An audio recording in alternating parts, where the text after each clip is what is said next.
안녕하세요. 7월 15일 금요일 중국 뉴스 브리핑을 시작하겠습니다. 위챗이 한 번에 99장의 사진을 보낼 수 있는 기능을 내부 테스트하고 있다고 합니다.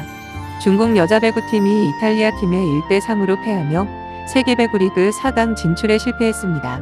국가위생건강위원회는 최근 광둥 하이난 푸젠 등 성인 노하우를 적극 도입해 지역별 정보 민생사업과 의료보장기금 등의 다양한 루트를 활용한 자금 조달 노하우법을 종합하고 지방선행 시범운행을 장려하며 조건이 갖춰진 지역에 우선적으로 HPV 백신무로 접종 정책을 중점으로 추진하므로 적정 연령 여하의 HPV 인체유두종 바이러스 백신 접종후를 제고해 나갈 방침이라고 밝혔습니다.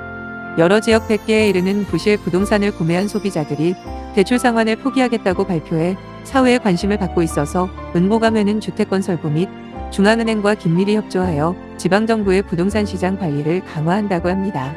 공상은행, 농업은행, 건설은행 등 은행 공식 입장은 관련 리스크는 비교적 작으며 총체적으로 통제할 수 있는 수준이라고 합니다. 천진, 강수, 안희 등 여러 지역에서 제때의 핵산 검사를 받지 않으면 훈계를 듣게 될 것이며 개인 신용에 영향을 받아 학업과 직장 업무에 영향이 미칠 것이라고 합니다. 호난에서는 주민들이 자택을 건축하는 과정에 제멋대로 층수를 추가하거나 건물 구조를 수정하면 최고 10만 원의 벌금을 부과한다고 합니다. 항저우에서는 인터넷 예약 차량은 공장에서 출고한 새 차만 영업 신청할 수 있으며 60만 킬로를 달리면 강제로 폐기 처리하는 정책을 실행할 예정입니다. 우한에서는 한 농수산물 시장 4개의 자라 샘플에서 콜레라 바이러스가 검출돼 우한대학교 학생 사례와는 아무런 관련이 없다고 합니다.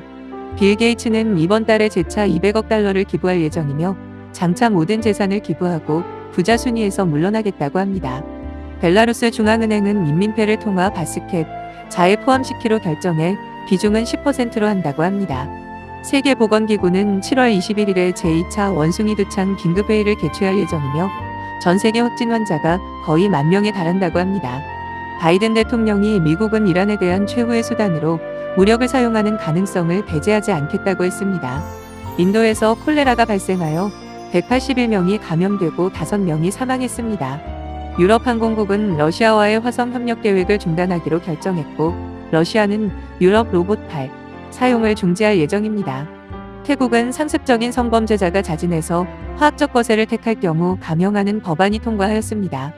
윤석열 대통령과 김건희 여사와 사적 인연이 있는 인사들의 대통령실 근무가 논란이 되고 있는 가운데 온 대통령의 강원도 40년 지기 2명의 아들이 나란히 대통령실 시민사회 수석실에 근무하고 있는 사실이 추가로 확인됐습니다.